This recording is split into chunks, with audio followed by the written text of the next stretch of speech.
सर्वप्रथम मैं क्षमा प्रार्थी हूँ कि थोड़ा देर हो गया मेरी वजह से। कुछ निजी कारणों की वजह से मैं समय पे नहीं आ पाई, और निजी कारण यही है कि झाड़ू पोछा कपड़े बर्तन मैं स्वयं करती हूँ, तो उस वजह से आज संडे था तो उसी में निपटाते निपटाते मुझे देर हो गई।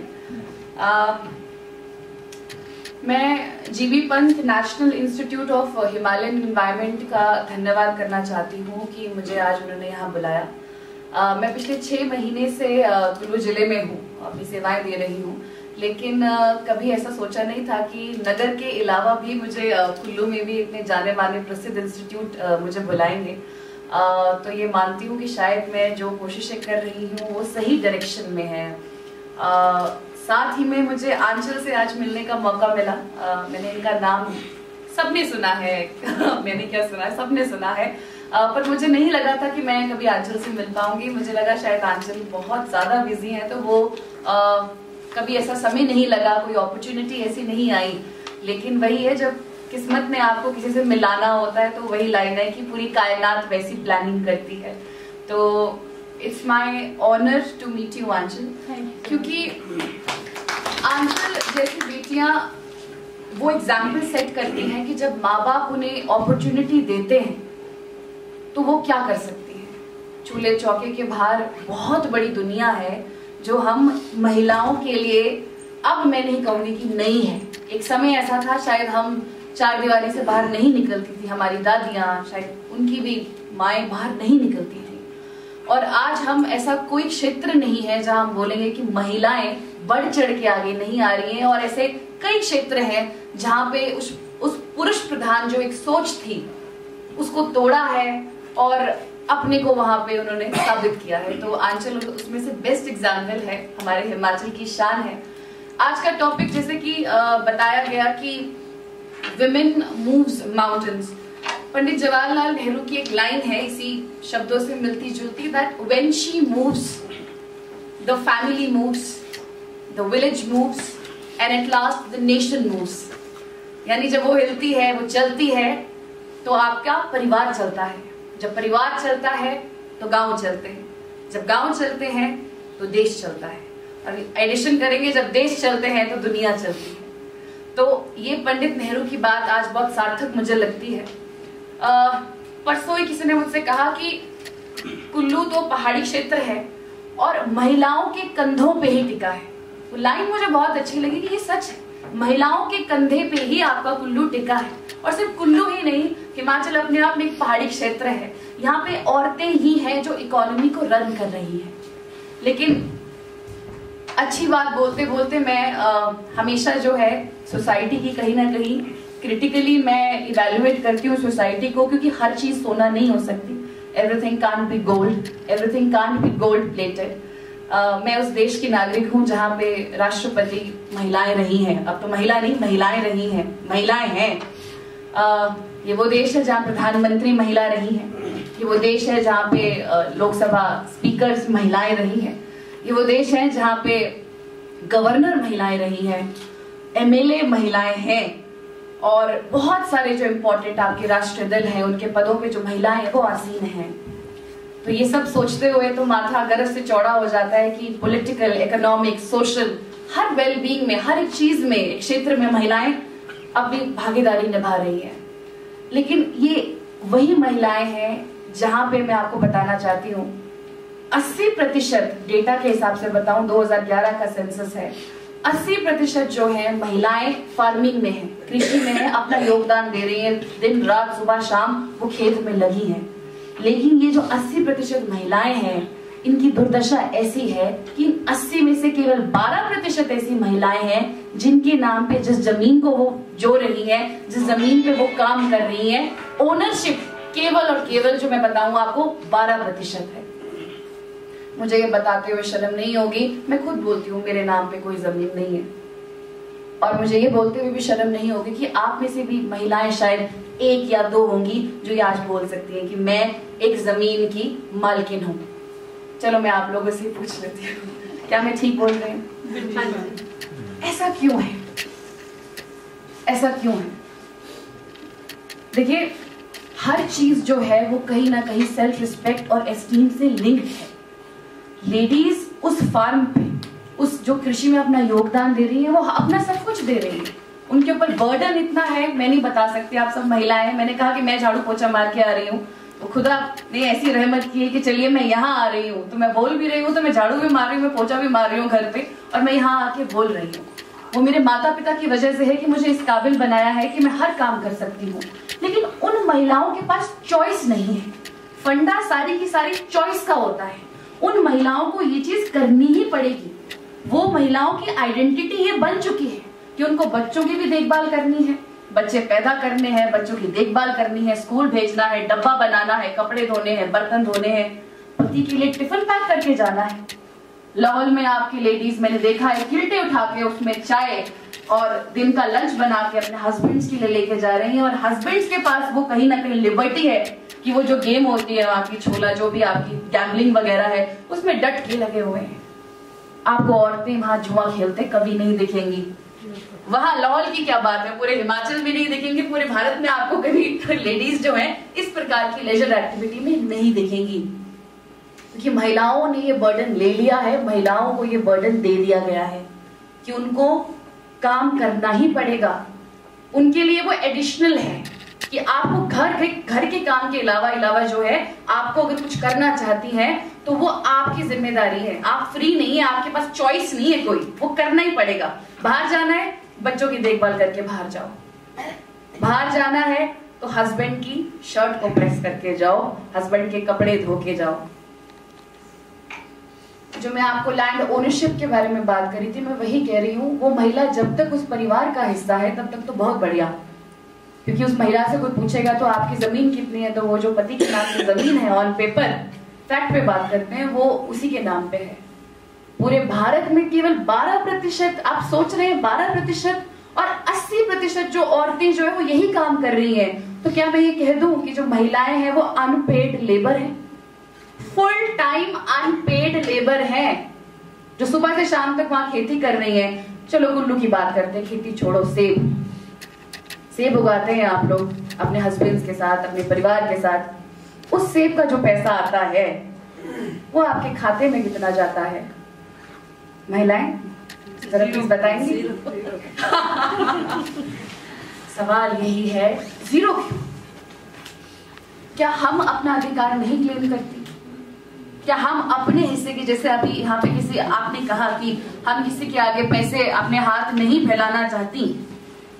अपने अधिकार मांगने का मतलब ये नहीं है कि हम सोसाइटी से रिबेल कर रही हैं या किसी पर्टिकुलर व्यवस्था से जो सेटअप है उससे हम लड़ रही हैं। इसका मतलब ये नहीं है। जिस तरह एक पुरुष जो है फैमिली के सेटअप में खुद को बड़ा सिक्योर मानता है, उसको पता है कि आज मुझे घर से निकाल भी दिया, मान लीजिए उसके पिता ने उसे किसी कारणवश घर से बाहर निकाल दिया, उसको पता है कि मेरे पास जमीन पड़ी हुई है, जमीन बेच दूंगा, कुछ प्रॉब्लम आएगी। क्या वो महिला अगर उस व्यवस्था से, उस पारिवारिक सेटअप से बाहर निकल गई, क्या उसके पास सिक्योरिटी है? बैंक ठन गोपाल, अकाउंट में कुछ नहीं, अपने नाम पे कोई ओनरशिप नहीं, जो हो गया वो हो गया। अपनी बच्चियों के लिए आप कुछ तैयार करें, शादी करते हैं, जो भी करते हैं करिए, पर अपनी बच्ची के नाम पे, चाहे वो जमीन देंगे, जमीन का छोटा सा टुकड़ा ही दे देना। मैं इतना ही बोलना चाहती हूँ, शादी पे 25-30 लाख खर्चने के बदले उस जमीन का टुकड़ा अपनी बेटी को देना, अपनी बेटी को FD देना। ये कुछ सिक्योरिटीज हैं आपकी जो आपको अपनी बच्चियों को देनी पड़ेगी। और अगर आपको लगता है कि आपके पास जमीन नहीं है, जैसे मैं कांगड़ा जिले से संबंध रखती हूँ, हमारे पास कांगड़ा, ऊना, हमीरपुर, ये बिलासपुर, ये ऐसी बेल्ट है जिनके पास जमीनें नहीं है, ओइंग टू द रीजन क्योंकि लैंड कंसोलिडेशन ऐसा हुआ है कि हमारे पास वहां जमीनें नहीं है। हम जो बच्चे वहां से निकलते हैं उनको सरकारी नौकरी ही ढूंढनी पड़ती है, प्राइवेट नौकरी ही ढूंढनी पड़ती है। तो बच्चे या तो बद्दी भाग जाते हैं या बाहर भाग जाते हैं, चंडीगढ़ में सालों साल इंडस्ट्रीज में लगे रहते हैं, घर से दूर है, पता नहीं क्या खा रहे हैं। या फिर बच्चा फौज में जाता है। अपने कांगड़ा का तो ये हिसाब है, सुबह 4 बजे उठ के नीचे वहां ग्राउंड में वो जोर जोर से वो बच्चे भाग रहे होते हैं, आवाजें आ रही होती हैं, क्योंकि उनको पता है कि रोजी रोटी कमाने के लिए हमको यही करना पड़ेगा। तो मैं उस जिले से बिलोंग करती हूँ, इसलिए मेरे पास कोई सिक्योरिटी नहीं थी, मेरी माँ के नाम पे कोई जमीन नहीं थी, और पिताजी भी हम कोई इतने नहीं है, कोई मतलब बहुत ही मिडिल क्लास परिवार से संबंध रखते हैं। तो मेरी माँ ने शायद एक जो जिंदगी भर की इन्वेस्टमेंट कर दी वो कर दी मेरी एजुकेशन पे। तो अगर अपनी बच्ची को जमीन नहीं दे सकते, एफडी नहीं दे सकते, तो उसको पंख दो, अपने सपने पूरे करने के पंख दे दो, ये कर दो। अगर पहली दो चीजें नहीं है तो ये कर दो, वो जिंदगी भर सुरक्षित हो जाएगी, मैं जिंदगी भर सुरक्षित होगी। तो ये जो मैं आपको थॉट प्रोसेस बोल रही हूँ, ये मेरी माँ का थॉट प्रोसेस है, ये उन अनेकों माओं का थॉट प्रोसेस है, वो आंचल की मदर का थॉट प्रोसेस है कि मैंने अपनी लड़की को जिंदगी भर के लिए सिक्योर कर दिया, मैंने वो जो पंख है वो आंचल को दे दिया है। अब आंचल जितना मर्जी ऊपर उड़ेगी, वो आंचल की अपनी मेहनत है। हमको अपनी बच्चियों को यही अपॉर्चुनिटीज देनी है। टॉपिक वैसे माउंटेन्स का था, बट मैं फिर बोलती हूँ कि आज विमेन आर मूविंग माउंटेन्स। अपने कुल्लू की ही बात कर लो, पॉलिटिकली देख लीजिए कितनी महिलाएं आगे आ रही हैं, ऑफ कोर्स माउंटेन्स हिला रही हैं। सोशली देख लीजिए कितनी सारी एनजीओज है, सोशल वर्क है, कितनी सारी लेडीज है जो ब्लड डोनेशन करती हैं, किसी पर्टिकुलर कॉज के लिए इकट्ठी होती हैं। कोविड में कितनी महिलाओं का अपना योगदान रहा। साथ ही में इकोनॉमिक देख लीजिए, आज कोई लेडी ठान ले कि मैंने अब खुद पैसे कमाने हैं, मनाली की भी हवा बिकती है, यहाँ जमीन की वैल्यू अलग है, यहाँ की हवा की वैल्यू उससे दुगनी है। मनाली जैसी हवा पूरे हिमाचल में कहीं नहीं है। क्यों दुनिया से देश भर के लोग यहाँ जमीन ले रहे हैं, क्यों यहाँ घर बनाना चाहते हैं बड़े से बड़ा फिल्म स्टार? क्योंकि यहाँ की हवा महंगी है।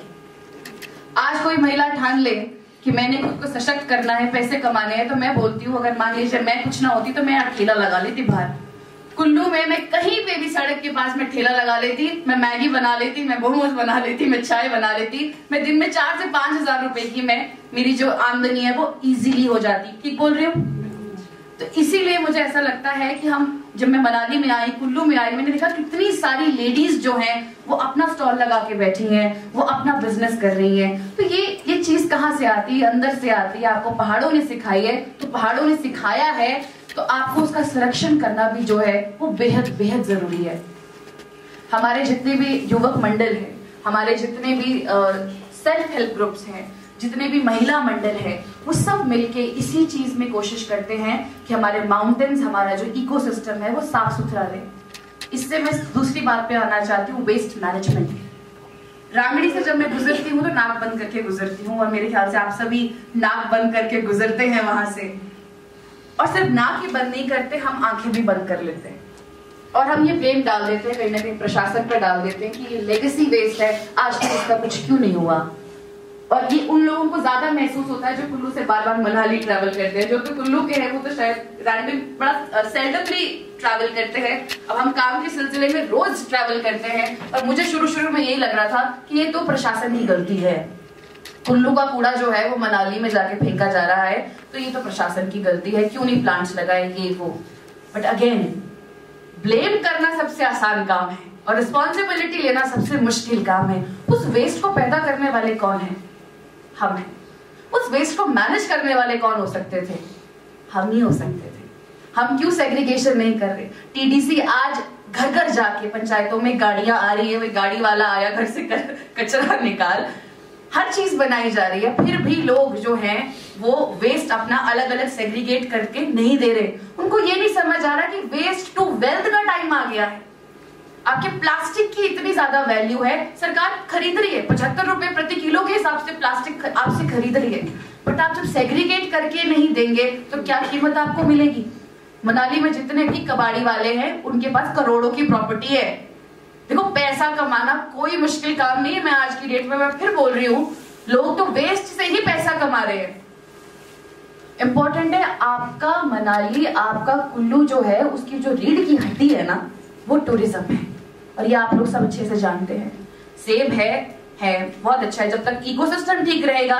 जैसे आंचल ने भी कहा कि स्कीइंग तो तब करूंगी ना जब स्नो रहेगी, तो मैं आपको भी बोलना चाहती हूँ, हॉर्टिकल्चरिस्ट तो आप तब तक रहेंगे जब तक सेब रहेंगे, सेब तब रहेंगे जब जमीन ठीक रहेगी, जमीन तब तक ठीक रहेगी जब तक क्लाइमेट ठीक रहेगा, क्लाइमेट तब तक ठीक रहेगा जब तक इकोसिस्टम ठीक होगा। Everything is connecting a dot.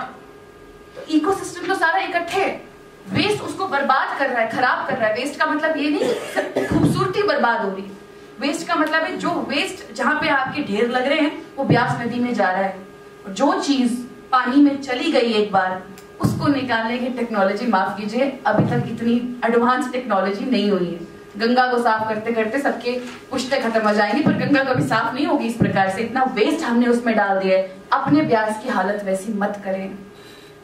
जैसे आपने कहा कि जल जो आपका संरक्षण है वो भी एक इम्पोर्टेंट है, बिकॉज मैंने कहा ना हर चीज जुड़ी हुई है। तो जितना भी आपका वेस्ट है रिवर के साथ लग रहा है, वो रिवर बेड के नीचे जा रहा है, वो कभी डिस्पोज ऑफ नहीं होगा।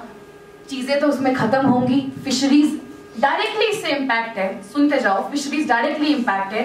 फिशरीज एक इतना बड़ा, मैं कह सकती हूँ, लाइवलीहुड की अपॉर्चुनिटीज हो सकती है लेडीज की। मेरी अभी किसी से बात हो रही थी तो उन्होंने कहा नहीं, ट्राउट फार्मिंग में अभी महिलाएं जो हैं वो बढ़ चढ़ के भाग नहीं ले रही। तो मैं चाहती हूँ आपका इंस्टीट्यूट इस विषय में भी आगे सोचे और कौन सी अपॉर्चुनिटीज है जहाँ पे महिलाओं का जो एक आप कह सकते हैं योगदान है वो मजबूत हो सकता है। किसी ने कहा bee keeping, absolutely bee keeping. Floriculture को जरा आप और कीजिए। फूलों को लगाने की जो कला है, वो जो एक नाजुक हाथ है, वो महिला के ही हो सकते हैं।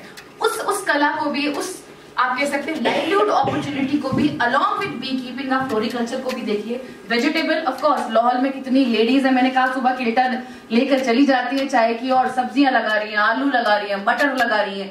तो वो कितना कुछ कर सकती हैं, लेकिन एट द सेम टाइम सब कुछ करने के बाद भी क्या वो आमदनी का हिस्सा, क्या वो ओनरशिप उसके पल्ले आ रही है कि नहीं, ये भी सुनिश्चित करना होगा। ये आप लोगों से शुरुआत होगी। अब मैं तैयार हूं अपने खेत में काम करने के लिए, बट इसमें से कौन सा हिस्सा है जो मेरे पल्ले आने वाला है। जो महिलाएं सशक्त हैं उनके बच्चे तो 100% सशक्त होंगे। मेरी माँ सशक्त थी तो मैं सशक्त हूँ, आंचल की मदर सशक्त थी तो आंचल सशक्त है, आंचल के बच्चे भी आगे सशक्त होंगे। This is an evident fact. जिस महिला के खाते में अगर उसके हिस्से के पैसे आ रहे हैं वो बच्चों पे ही लगाएगी। आज की सरकारें, चाहे जितनी भी सरकारें, वो क्यों बोलती है हम महिलाओं को पैसे देंगे, वो ये क्यों नहीं बोलते हम पुरुषों को भी 1500 रुपए देंगे या पुरुषों को भी 2000 रुपए देंगे? क्यों नहीं सुना आपने कभी? आप लोग पुरुष सोचते होंगे यार हमें तो बड़ा अंडर एस्टिमेट करती हैं सरकारें हैं, हमें क्यों नहीं दे रहे हैं पैसे।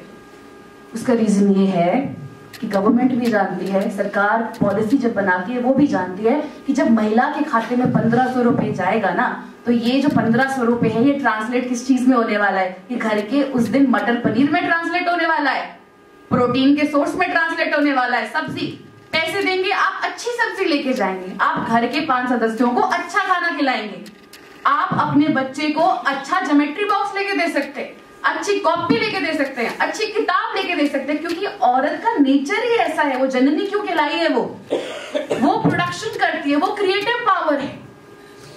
इसके विपरीत पुरुषों को कहीं ना कहीं ये बोला जाता है, पीछे यूनिवर्सल बेसिक इनकम की बात चली थी कि हमको सभी लोगों को जो है पैसे देने चाहिए, कुछ अमाउंट सरकार को पैसे देने चाहिए ताकि सब लोग सशक्त रहें। तो वहां पे इकोनॉमिक सर्वे जो इतना बड़ा डॉक्यूमेंट है, वहां पे ये बात आ गई कि अगर हम पुरुषों को भी ऐसे पैसे देंगे तो हो सकता है उनको बुरी लत लग जाए। पर ये बात महिलाओं के कंटेक्स्ट में किसी ने नहीं कही कि हो सकता है महिला जो है वो जुआ खेल ले। यही रीजन है कि सरकार महिलाओं को ही फ्री करती है गाड़ी की जो बसेस का किराया, और 1500 होंगे चाहे 2000 होंगे वो जाएंगे महिला के खाते में ही। आप भी अपने खाते में पैसा लाना शुरू करो। मैं जानती हूँ वो आप अपने ऊपर नहीं खर्चेंगी, पर वो एक फ्यूचर की सेविंग है। फाइनेंशियली औरतें सबसे ज्यादा सेव करती हैं, और ये फैक्ट है। उनके पास 50,000 होगा तो वो 50,000 टिका रहेगा। पुरुषों के पास वो पैसा नहीं टिकता। और अगर महिला के पास टिक रहा है, इसका मतलब परिवार के पास टिक रहा है। परिवार के पास टिक रहा है मतलब परिवार जो है आपका सिक्योर्ड है, सशक्त है। इस बात पे मुझे लगता है सभी अग्री करेंगे।